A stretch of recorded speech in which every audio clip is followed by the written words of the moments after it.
उम्मीद है आप सब लोग अच्छे होंगे और बेहतरीन तरीके से अपनी स्टडी कर रहे होंगे। तो बच्चों इस वीडियो में हम बात करने वाले हैं अम्ल के बारे में कि अम्ल क्या होते हैं और अम्ल के गुणधर्म के बारे में। बच्चों अम्ल के गुणधर्म और अम्ल की क्षारीयता, अम्ल की क्षारकता के बारे में।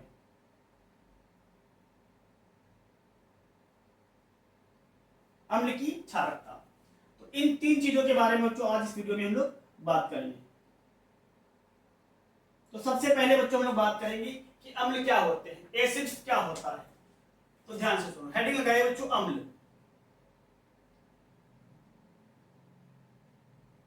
तो बच्चों अम्ल ऐसे पदार्थ होते हैं जो जलीय विलयन में H+ आयन देते हैं। बच्चों अम्ल ऐसे पदार्थ होते हैं जो जलीय विलयन में H+ आयन देते हैं। ध्यान से सुनो बच्चों, H+ आयन, कौन से आयन? H+ ion. जलीय विलयन के अंदर अम्ल होंगे तो H+ आयन देंगे, कोई दूसरा बच्चों प्लस नहीं, जैसे Zn+, Fe+, Na+, K+, Ca+2। तो बच्चों ये वाले प्लस नहीं, अगर अम्ल होगा तो H+ आयन देगा। कौन सा आयन? प्लस तो होगा, लेकिन कौन वाला प्लस बच्चों? H के साथ में जो प्लस होगा, H+ आयन, उन्हें ही बच्चों बोलेंगे अम्ल। अम्ल ऐसे पदार्थ होते हैं जो जलीय विलयन में, कौन से विलयन में बच्चों? जलीय विलयन में H+ आयन दर्शाते हैं। यहाँ पे ये वाले भी प्लस होते हैं, जल में इन्हें घोलने पर प्लस आयन मिल सकता है, लेकिन ये अम्ल नहीं होंगे। जैसे बच्चों ZnCl2, इसको जल में घोलने पर आपको Zn+2 मिल सकता है, Zn+2 मिल सकता है, लेकिन जिंक क्लोराइड अम्ल नहीं होगा, क्योंकि यहाँ पे जो प्लस है वो जिंक के साथ में है, क्योंकि जिंक का आयन है। तो अम्ल वही पदार्थ होते हैं जिनको जल में घोलने पर प्लस मिले, यानी कि H+ आयन मिले, उन्हें ही बोलते हैं अम्ल। जैसे आपने HCl ले लिया बच्चों, क्या ले लिया? HCl, इसको आप जल में घोलते हैं तो H+ आयन मिलेगा। कौन सा आयन? H+। तो HCl एक अम्ल है। जैसे दूसरा अम्ल ले ले, NaCl की बात कर लें, इसको जल में घोलने पर क्या होगा? Na+ में टूटेगा और Cl- में टूटेगा। तो यहाँ पर बच्चों प्लस तो मिल रहा है, लेकिन H+ नहीं है, तो ये वाला भी बच्चों NaCl भी एक अम्ल नहीं है। तो उम्मीद है आपको इतनी बात समझ में आई होगी कि अम्ल क्या होते हैं। ऐसे पदार्थ जिनको जल में, यानी कि जलीय विलयन में H+ आयन दर्शाते हैं, अम्ल कहलाते हैं। तो इसे आप नोट कर लीजिए, ये वाले बच्चों अम्ल, यानी कि ये जो प्लस वाले हैं ये अम्ल नहीं होंगे, क्योंकि यहाँ पे Ca+2, Zn+2, Fe+2, Na+, K+, तो ये अम्ल नहीं होंगे। वही अम्ल होगा जिसमें H+ आयन पाया जाता है। अब बच्चों ये क्या होता है, ध्यान से सुनो, जो H+ आयन होता है ये बहुत ही अस्थायी होता है। जो H+ आयन होता है ये बहुत ही अस्थायी होता है। क्या होता है बच्चों? अस्थायी। जब इसको जल में मिलाया जाता है, यानी कि जब ये जल के साथ होता है तो जल के साथ जुड़ जाता है और बना लेता है H3O+, H3O+, जिसे बोलते हैं बच्चों हाइड्रोनियम आयन, हाइड्रोनियम आयन।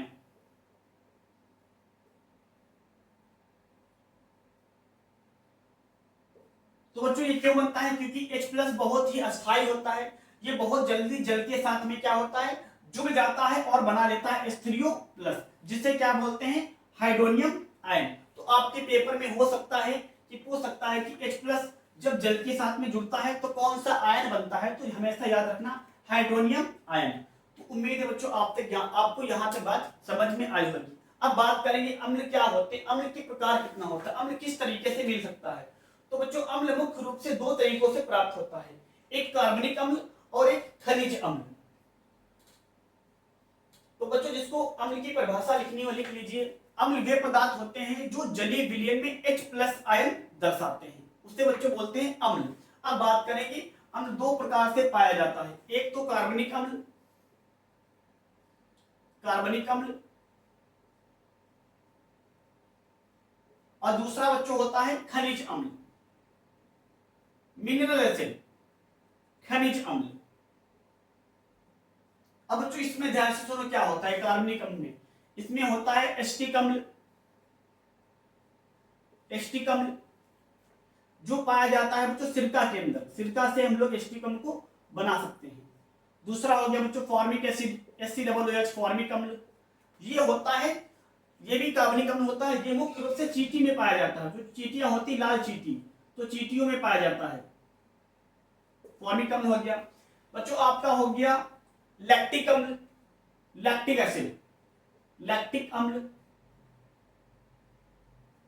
इसको आप दूध या दही से प्राप्त कर सकते हो। जो दूध या दही में पाया जाने वाला अम्ल कौन सा होता है? लैक्टिक अम्ल। क्योंकि आपको पता है जब आप दही खाते हो तो खट्टा खट्टा लगता है, तो उसमें कौन सा एसिड होता है? लैक्टिक अम्ल, यानी कि दूध या दही। आपका टार्ट्रिक एसिड हो गया, टार्ट्रिक एसिड, तो ये पाया जाता है इमली में, इमली में पाया जाता है बच्चों टार्ट्रिक अम्ल। और आपका हो गया बच्चों सिट्रिक अम्ल, सिट्रिक अम्ल, तो नींबू और संतरा में पाया जाता है। ये अम्ल कहां पाया जाता है बच्चों? नींबू और संतरा में। तो ये बच्चों होते हैं कार्बनिक अम्ल। जैसे हो गया एस्टिक अम्ल सिरका में मिलता है, फॉर्मिक अम्ल चींटियों से बनाया जा सकता है, या चींटियों के अंदर फॉर्मिक अम्ल पाया जाता है। लैक्टिक अम्ल दूध या दही से प्राप्त कर सकते हो। और हो गया बच्चों सिट्रिक अम्ल, ये नींबू में पाया जाता है, यानी कि जब आप नींबू खाते हो खट्टा खट्टा लगता है, तो उसमें पाया जाने वाला अम्ल कौन सा होता है बच्चों? सिट्रिक अम्ल। अब बात करेंगे बच्चों हमारे पास जो ये अब खनिज अम्ल क्या होता है? खनिज अम्ल, एक बात बच्चों इनके बारे में और होती है, जो कार्बनिक अम्ल होते हैं ये मुख्य रूप से अधिकतर ये दुर्बल अम्ल होते हैं। कार्बनिक अम्ल कैसा होता है बच्चों? ये दुर्बल होता है। जितने भी कार्बनिक अम्ल होते हैं खनिज अम्ल की तुलना में दुर्बल होते हैं। क्यों होते हैं हम बता रहे हैं। कार्बनिक अम्ल क्या होता है बच्चों? दुर्बल होते हैं। जैसे हमने एस्टिक अम्ल ले लिया, ये दुर्बल क्यों होते हैं? एस्टिक अम्ल को हमने ले लिया, इसको पानी में घोला तो क्या होगा? जैसे हमने इसके 100 अणु ले लिए, एस्टिक अम्ल के 100 अणु, कितने अणु बच्चों? 100 अणु। तो जब इसको आप जल में घोलोगे तो मुश्किल से 3 या 4 H+ मिलेंगे। 3 या 4 हो सकता है 10 मिल जाए। जो H+ की संख्या होने वाली है 3 हो सकती, 4 हो सकती, मैक्सिमम मान लो 15 हो सकती है। तो यहाँ पे क्या होता है? बाकी सब क्या होगा? बाकी जो बचेगा सब एस्टिक अम्ल होगा। बाकी सब क्या होगा? एस्टिक अम्ल होगा। तो जब एस्टिक अम्ल को आप जल में घोलते हो तो इसके सभी अणु आयन में नहीं टूटते हैं। कुछ आयन मिलता है और कुछ मिलता है बच्चों मॉलिक्यूल, यानी कि अणु मिल जाता है। तो इसलिए हमारे पास जो एस्टिक अम्ल है पूरी तरीके से आयनों में नहीं टूटता है, यानी कि कार्बनिक अम्ल, जितने भी कार्बनिक अम्ल होते हैं ये पूरी तरीके से अपने आयनों में नहीं टूटते हैं। इसलिए ये होते हैं बच्चों दुर्बल अम्ल। जैसे एस्टिक अम्ल का आपने 100 अणु लिया, इसमें से क्या हुआ? 3 मिल गया, 10 मिल गया, 10 आयन मिला, बाकी जो बचा था मेरे पास बच्चों 90 या 97, वो पूरा का पूरा एस्टिक अम्ल जैसा था वैसे का वैसा रहा, वो अपने आयनों में नहीं टूटा। इसलिए बच्चों हमारे पास क्या होता है? जब कार्बनिक अम्ल को जल में घोला जाता है तो दो प्रकार के पदार्थ मिलता है। एक तो मिल जाता है आयन, दूसरा मिल जाता है अणु, यानी कि ये पूर्ण रूप से अपने आयनों में नहीं टूटता है। इसलिए जो कार्बनिक अम्ल होता है वो होता है दुर्बल अम्ल। अब बच्चों बात करेंगे हम लोग खनिज अम्ल के बारे में। ये कैसे अम्ल होते हैं? इसमें होते हैं जैसे बच्चों HCl, H2SO4। अब बात करेंगे खनिज अम्ल के बारे में। खनिज अम्ल क्या होते हैं? जैसे बच्चों HCl हो गया आपका हाइड्रोक्लोरिक अम्ल, H2SO4 सल्फ्यूरिक अम्ल, HNO3 नाइट्रिक अम्ल, H2CO3 कार्बोनिक अम्ल। तो बच्चों ये जो अम्ल होते हैं ये क्या होते हैं? जो खनिजों से प्राप्त होते हैं, या अकार्बनिक बोल सकते हो, जिसमें कार्बन मुख्य रूप से इनमें कार्बन नहीं होता है। ये ऐसे अम्ल होते हैं जो खनिजों से प्राप्त होते हैं, अधिकतर इनमें कार्बन नहीं पाया जाता है। तो ये भी बच्चों क्या होते हैं? दुर्बल अम्ल होते हैं। जो हमारे पास बच्चों HCl हो गया, आपके सिलेबस में कौन मुख्य रूप से 3 है, बाकी होता तो ये भी है, H2SO3 होता है। सल्फ्यूरस अम्ल, ये होता है सल्फ्यूरिक अम्ल। जो बच्चों H2SO4 होता है ये होता है सल्फ्यूरिक अम्ल, सल्फ्यूरिक अम्ल। और ये वाला होता है H2SO3 सल्फ्यूरस अम्ल, सल्फ्यूरस अम्ल। ठीक है बच्चों, सल्फ्यूरस अम्ल। और हो गया जैसे बच्चों H3PO4 फास्फोरिक अम्ल, फास्फोरिक अम्ल, फास्फोरिक, H3PO3, H3PO, यहां पे PO4 है बच्चों, यहां पे PO3, ये होता है फास्फोरस अम्ल, फास्फोरस, फास्फोरस अम्ल। तो ये सब बच्चों क्या होते हैं? हमारे पास खनिज अम्ल होते हैं, यानी कि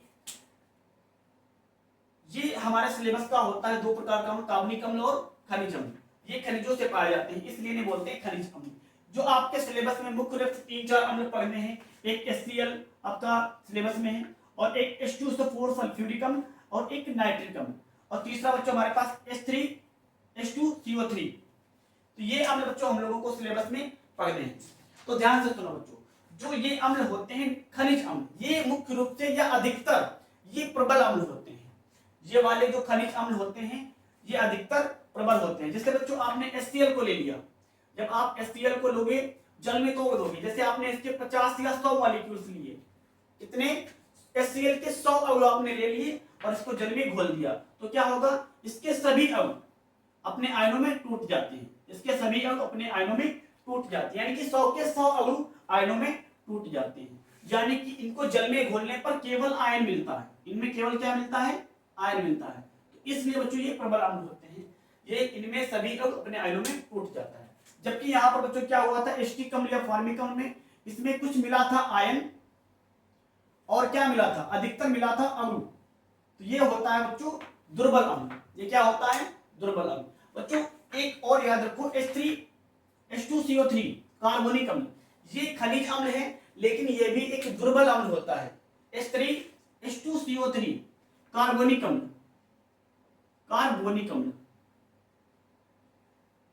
ये खनिज अम्ल है, लेकिन उसके बावजूद भी बच्चों ये दुर्बल अम्ल होता है, क्योंकि ये भी पूरी तरीके से अपने आयनों में नहीं टूटता है। जब इसको भी जल में घोला जाता है तो इसके कुछ आयन मिलते हैं और कुछ अणु मिल जाते हैं। तो बच्चों जिनमें कुछ आयन मिले और कुछ अणु दोनों मिले वो होते हैं दुर्बल अम्ल, और जिनमें केवल बच्चों क्या मिले, केवल आयन मिले, यानी कि सभी के सभी अणु आयनों में टूट जाएं, उन्हें बोलते हैं प्रबल अम्ल। तो HCl प्रबल अम्ल होता है, यहाँ पर H2SO4 HNO3 ये सब प्रबल अम्ल होते हैं। तो बच्चों इन्हें आप नोट कर लीजिए। प्रबल अम्ल में क्या होता है, जो पूरी तरीके से अपने आयनों में टूट जाए उन्हें बोलते हैं प्रबल अम्ल। और दुर्बल अम्ल बच्चों क्या होता है, जो पूरी तरीके से अपने आयनों में ना टूटे, यानी कि कुछ अणु टूटे अपने आयनों में और कुछ अणु जैसे थे वैसे के वैसे बने रहे, तो उन्हें बोलते हैं दुर्बल अम्ल। अब बच्चों हम लोग बात करेंगे अम्ल की क्षारकता क्या होती है।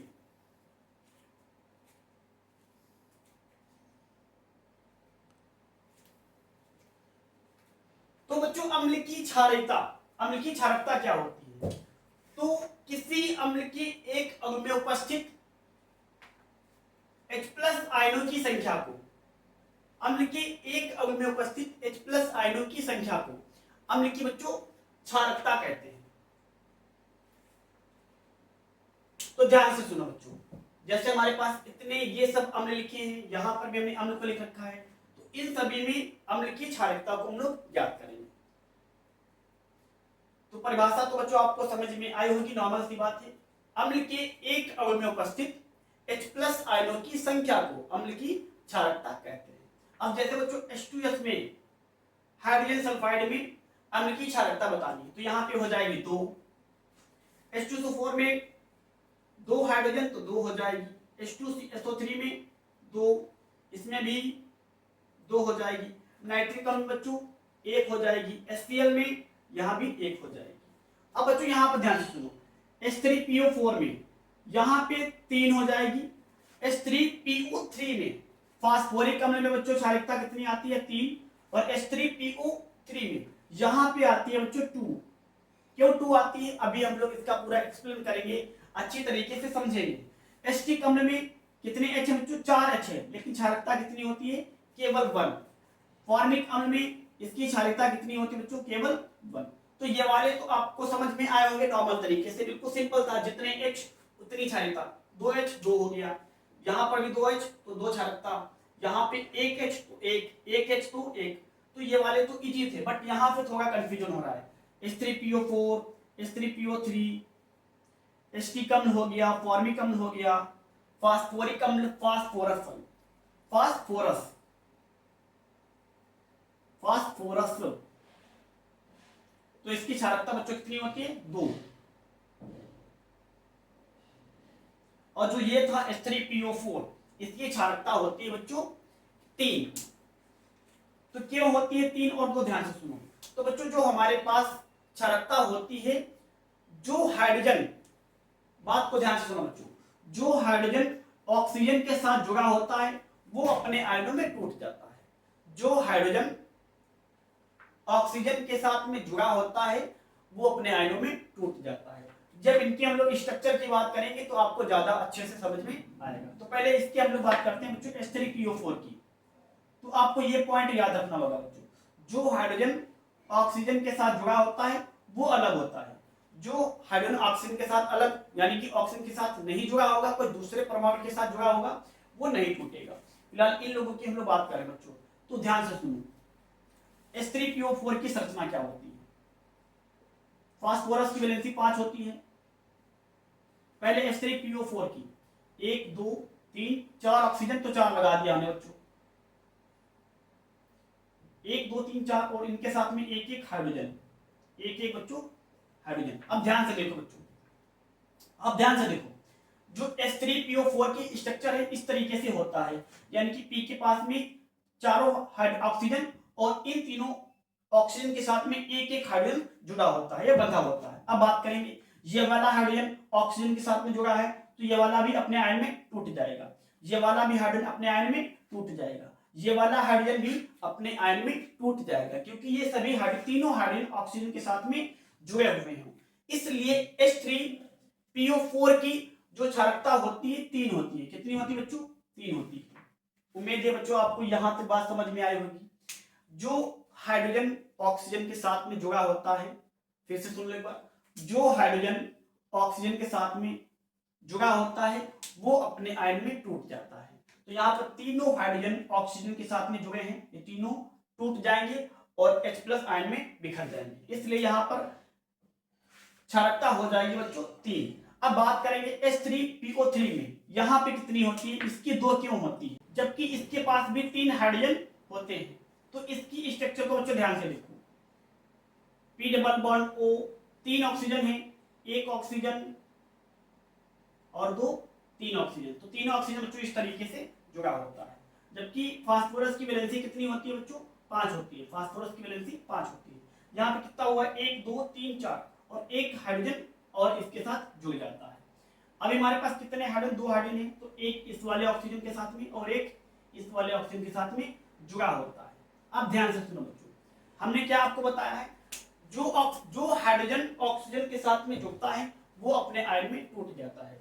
तो ये वाला हाइड्रोजन बच्चों 1 और ये वाला हाइड्रोजन 2, ये 2 हाइड्रोजन ऑक्सीजन के साथ में जुड़े हुए होते हैं, इसलिए इनको जल में घोलने पर अपने आयन में टूट जाएंगे, इसलिए 2+ मिलेगा, यानी कि H+ कितने मिलेंगे? 2 मिलेंगे। ये वाला अपने आयन में नहीं टूटेगा, ध्यान से देखो बच्चों, क्योंकि ये वाला हाइड्रोजन फास्फोरस के साथ में जुड़ा हुआ है, ऑक्सीजन के साथ में नहीं जुड़ा है, इसलिए H3PO3 के पास 2 क्षारकता होती है और H3PO4 के साथ में 3 होती है। अब बच्चों चाहो तो आप इसका स्ट्रक्चर बना लो दोनों का, P double bond O, 1 2 3 oxygen और तीनों के साथ में एक एक हाइड्रोजन, तो ये होता है बच्चों H3PO4 की स्ट्रक्चर, H3PO4 की, और ये वाली होती है H3PO3 की। तो दोनों की स्ट्रक्चर बना लीजिए, इसमें तीनों हाइड्रोजन ऑक्सीजन के साथ में जुड़े होते हैं, इसलिए तीनों अपने आयन में टूट जाते हैं। जहां पे इसकी क्षारकता हो जाएगी 3, जबकि यहाँ पे 2 हाइड्रोजन दोनों ऑक्सीजन के साथ बंधे हुए हैं, तो यहाँ पे ये दोनों टूट जाएंगे, इसलिए होगी 2, ये वाला हाइड्रोजन अपने आयन में नहीं टूटेगा। अब बात करेंगे बच्चों एसिटिक अम्ल की, तो एसिटिक अम्ल की स्ट्रक्चर को देख लेंगे हम लोग। एसिटिक अम्ल की स्ट्रक्चर को हम लोग देखेंगे। एसिटिक अम्ल का स्ट्रक्चर बच्चों किस तरीके से होता है, CH3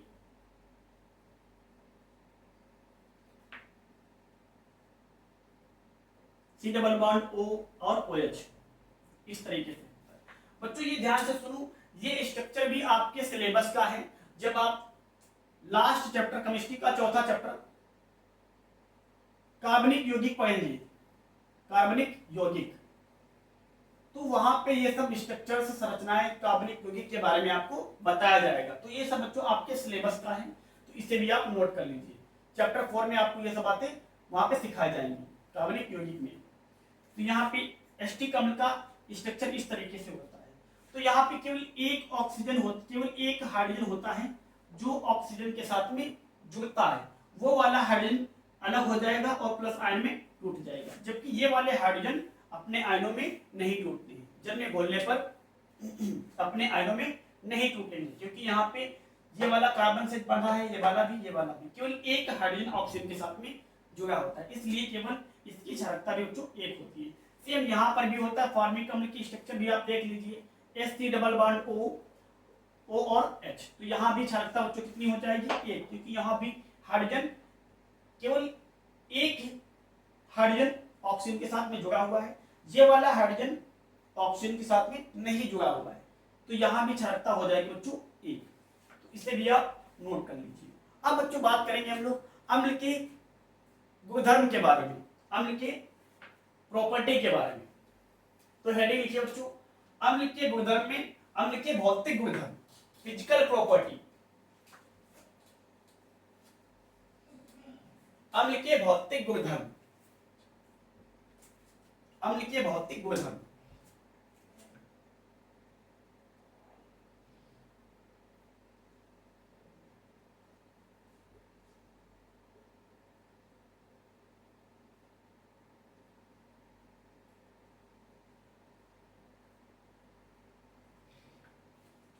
बच्चों गुणधर्म में दो प्रकार के गुणधर्म होते हैं, भौतिक गुणधर्म और रासायनिक गुणधर्म। तो अब हम बात करने वाले हैं अम्ल की भौतिक गुणधर्म के बारे में। तो बच्चों नंबर एक क्या होता है, जो अम्ल होते हैं स्वाद में खट्टे होते हैं। अम्ल क्या होते हैं, स्वाद में खट्टे होते हैं, स्वाद में खट्टे होते हैं।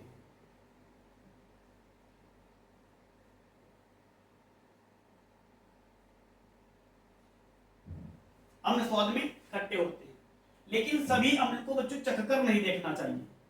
सभी अम्ल को, या बोल सकते हो प्रबल अम्लों को, प्रबल अम्लों को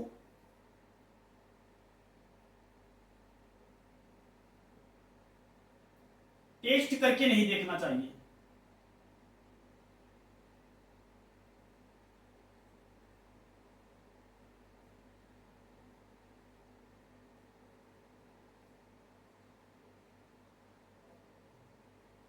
क्यों नहीं देखना चाहिए बच्चों, अभी आपको आगे पता चल जाएगा। नंबर सेकंड पॉइंट में आपको ये बात पता चल जाएगी, क्योंकि बच्चों जो प्रबल अम्ल होते हैं, जो प्रबल अम्ल होते हैं, प्रबल अम्ल प्रबल संक्षारक प्रवृत्ति के होते हैं, प्रबल संक्षारक प्रवृत्ति के होते हैं, संक्षारक प्रवृत्ति के होते हैं।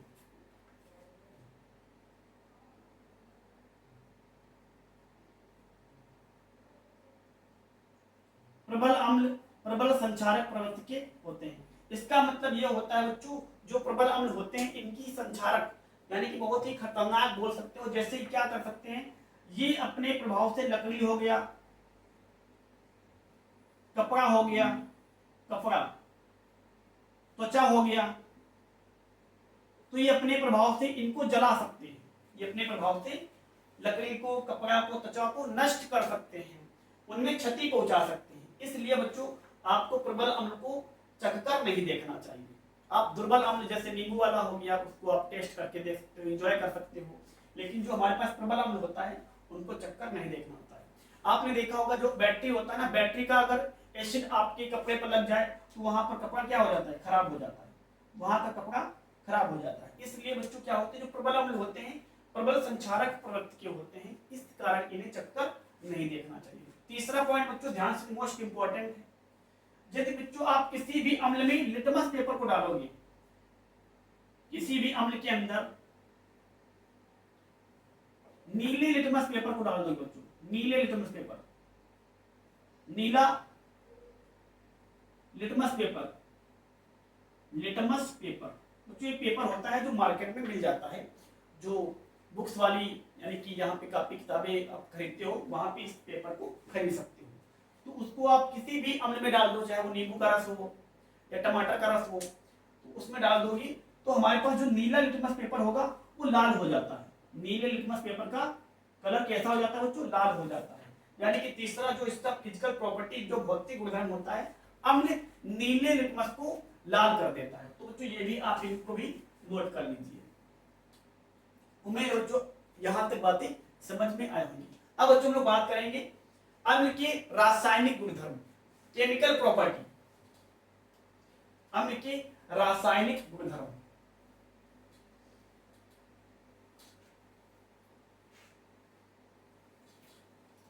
अम्ल के रासायनिक गुणधर्म, यानी कि अम्ल कोई किसी दूसरे पदार्थ के साथ अभिक्रिया करके कौन सा पदार्थ बना सकता है, कोई नया पदार्थ बनाता है, वो कैसा होता है, उसकी प्रकृति कैसी होती है, उसका नाम क्या होता है, उसका यूज क्या होता है, ये सब बातें बच्चों रासायनिक गुणधर्म में पढ़ेंगे। तो अम्ल की रासायनिक गुणधर्म, केमिकल प्रॉपर्टी बच्चों,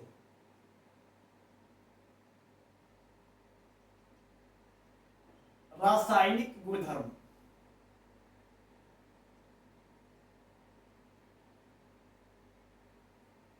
तो बच्चों क्या होता है, जब किसी भी अम्ल को, नंबर एक होता है इसमें क्षार के साथ यानी कि धातु के साथ क्रिया, अम्ल की धातुओं के साथ क्रिया,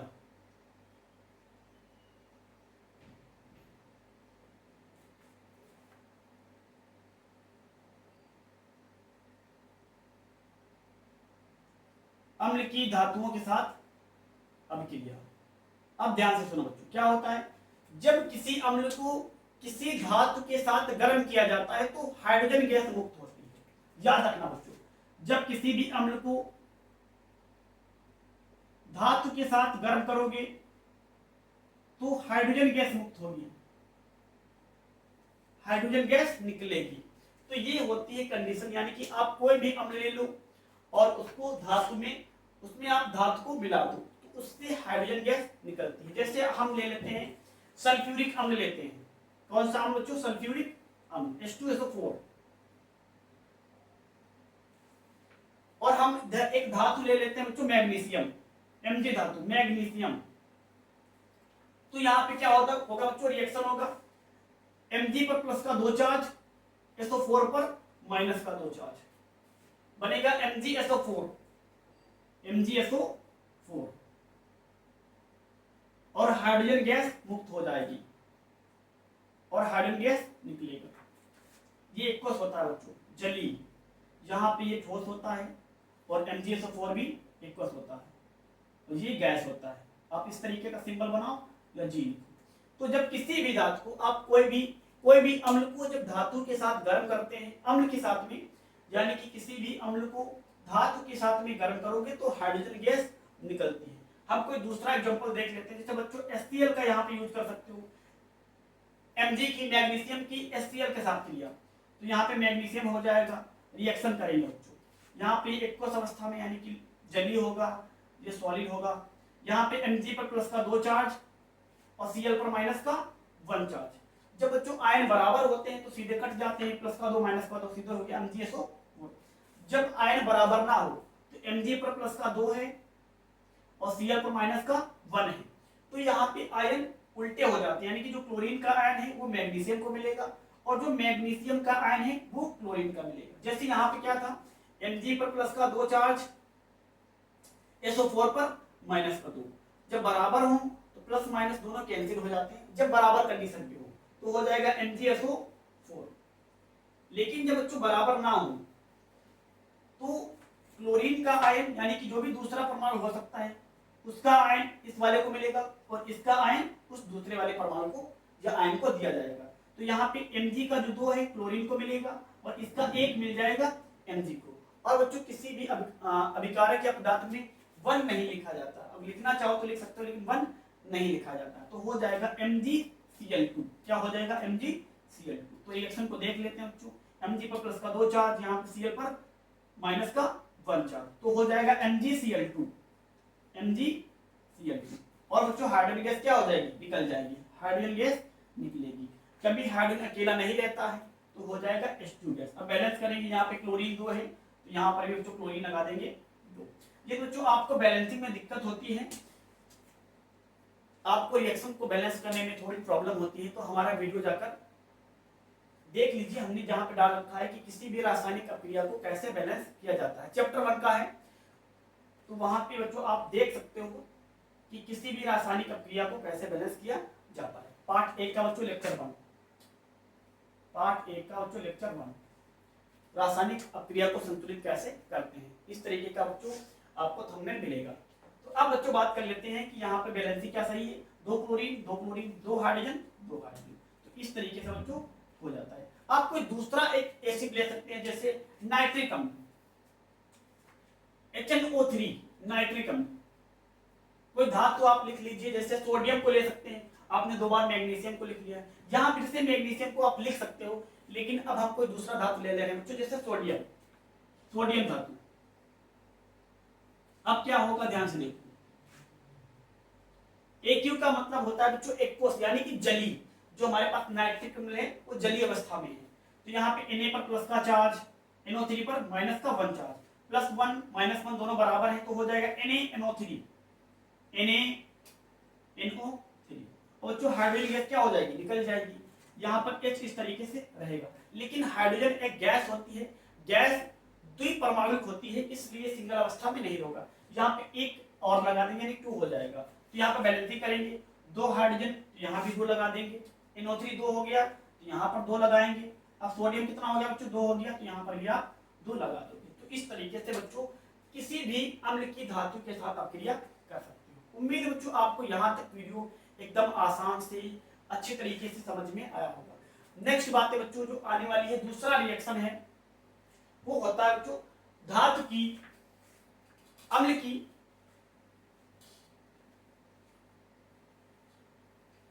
धातु कार्बोनेट से क्रिया, अम्ल की धातु कार्बोनेट से क्रिया।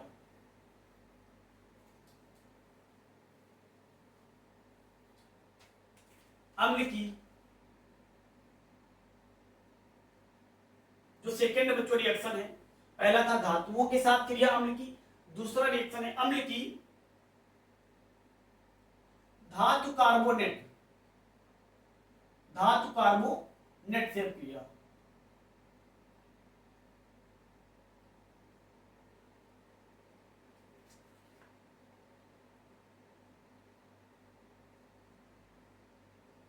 तो यहाँ पे बच्चों कोई आप एक अम्ल लिख सकते हो, जैसे HCl हो गया, कोई जितने भी हमने आपको अम्ल पढ़ाए थे उसमें से आप कोई भी लिख सकते हो।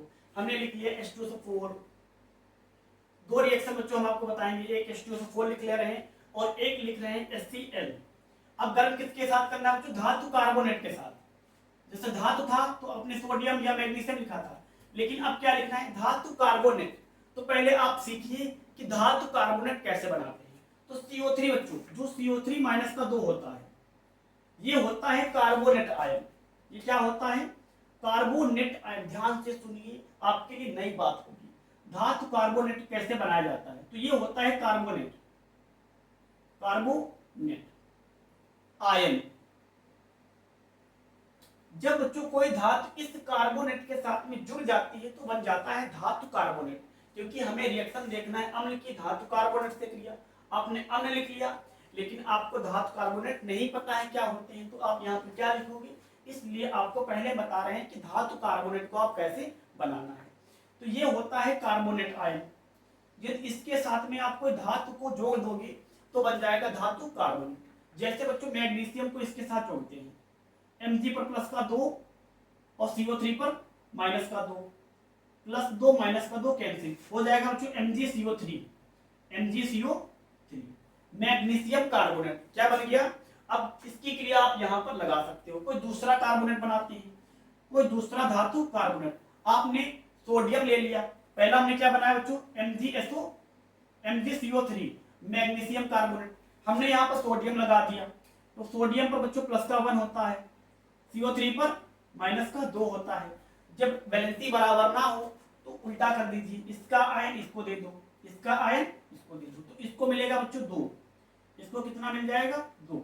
और एक नहीं लिखते हैं, चाहो तो इस तरीके से 1 लगा दो, लेकिन एक नहीं लिखा जाता है, तो ये क्या हो जाएगा बच्चों Na2CO3, Na2 सोडियम कार्बोनेट। क्या हो गया बच्चों, सोडियम कार्बोनेट। और बना सकते हो आप, कैल्शियम को लगा दो, किसको लगा दो बच्चों, कैल्शियम को लगा दो। कैल्शियम पे होता है प्लस का 2 चार्ज, कैल्शियम पर प्लस का 2 चार्ज, यहाँ पे हो जाएगा बच्चों CO3 माइनस का 2, क्योंकि कार्बोनेट बनाना है। कौन सा कार्बोनेट, धातु कार्बोनेट। इस तरीके से हमने धातु लिखा, उसको कार्बोनेट के साथ में जोड़ देंगे, तो Ca प्लस का 2 CO3 माइनस का 2, तो CaCO3 कैल्शियम कार्बोनेट। तो इस तरीके से बच्चों आप जितने चाहो कार्बोनेट यानी कि धातु कार्बोनेट बना सकते हो। अब इनकी रिएक्शन आप किसी भी एसिड के साथ कर दीजिए, तो क्या होता है बच्चों, कार्बन डाइऑक्साइड और जल बनता है। क्या होती है रिएक्शन में, जब किसी भी, आप नोट कर लीजिए, पहले तो आपको अगर कार्बोनेट बनाना, कार्बोनेट आयन पता था तो अच्छी बात, अगर नहीं पता है तो नोट कर लीजिए CO3 2- ये होता है कार्बोनेट आयन। जब किसी धातु कार्बोनेट बनाना हो तो आप किसी भी धातु को इसके साथ जोड़ दीजिए, वो बन जाती है धातु कार्बोनेट। अब बात करेंगे बच्चों हम लोग इस रिएक्शन के बारे में। आप इनमें से, ये तो अम्ल हो गया, अब आप किसी भी धातु कार्बोनेट को इनके साथ में गर्म कर सकते हो। तो पहले इसकी बच्चों परिभाषा लिख लीजिए। जब किसी भी अम्ल को धातु कार्बोनेट के साथ गर्म करते हैं तो कार्बन डाइऑक्साइड और जल बनता है, कार्बन डाइऑक्साइड और जल वाष्प बनती है, इस तरीके से बोल सकते हो। तो ध्यान से सुनो, ये हमारे पास बच्चों हमने H2SO4 अम्ल ले लिया है। आप जो चाहो वो एसिड ले सकते हो, इतने हमने आपको अम्ल बताए हैं, उनमें से कोई भी आप एसिड का यूज कर सकते हो। हमने H2SO4 का यूज किया। यहाँ पे इतने सारे धातु कार्बोनेट हैं, इनमें से जो आपको अच्छा लगे वो यूज कर सकते हो, चाहे magnesium carbonate, sodium carbonate, calcium carbonate. हम यहाँ पर बच्चों यूज कर ले रहे हैं MgCO3 मैग्नीशियम कार्बोनेट। आपको MgCO3 नहीं लिखना है तो कोई दूसरा लिख सकते हो, वो भी हो जाएगा। तो MgCO3। अब बच्चों ध्यान से सुनो, Mg पर प्लस का 2 चार्ज होता है, Mg पर प्लस का 2 चार्ज, SO4 पर माइनस का 2, SO4 पर माइनस का 2 हो जाएगा MgSO4। क्या बनेगा बच्चों इधर उत्पाद में, यहाँ नीचे लिख रहे हैं MgSO4, आपको यहाँ पे लिखना होगा MgSO4। अब क्या बच्चा बच्चों ध्यान से देखो, क्या क्या बनेगा, कार्बन डाइऑक्साइड और जल, कार्बन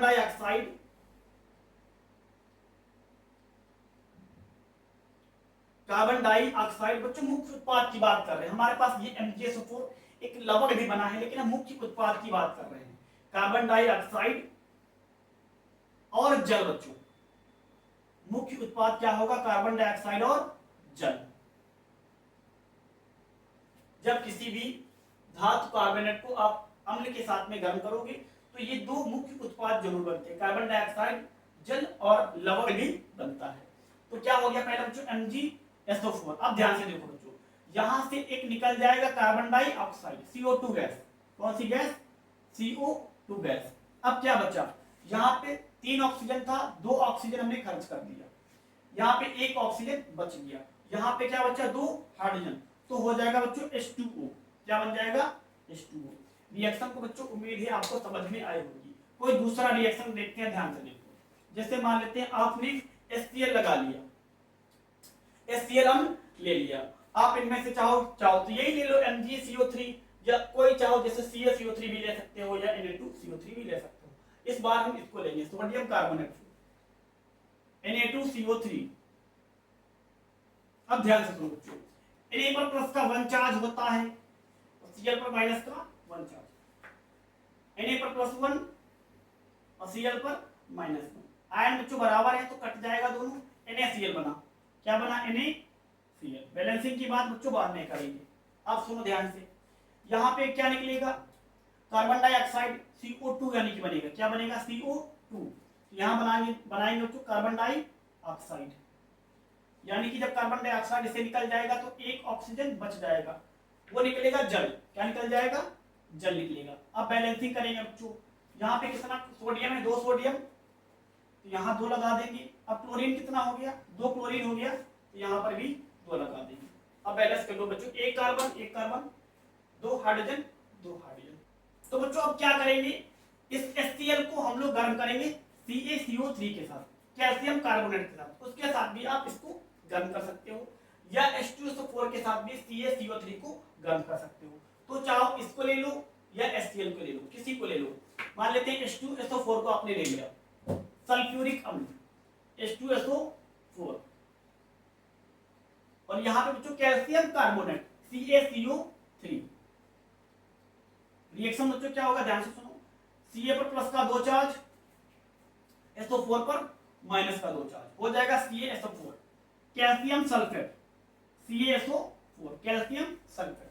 अब बच्चों यहां से क्या होगा, 1 कार्बन डाइऑक्साइड CO2 गैस, तो हो गया बच्चों कार्बन डाइऑक्साइड। यहाँ पे 1 क्या बचा, 3 ऑक्सीजन थे, 2 चला गया, 1 ऑक्सीजन बचा, यहाँ पे 2 हाइड्रोजन बचा। क्या बचा बच्चों, 2 हाइड्रोजन, वो बन जाएगा जल। तो इस तरीके से बच्चों ये रिएक्शन हो जाएगा। तो उम्मीद है बच्चों आपको सभी बातें बहुत अच्छी तरीके से समझ में आई होंगी। बच्चों का वीडियो अच्छा लगा हो तो वीडियो को लाइक करो, चैनल को सब्सक्राइब करो और इसे अपने दोस्तों में शेयर जरूर करो।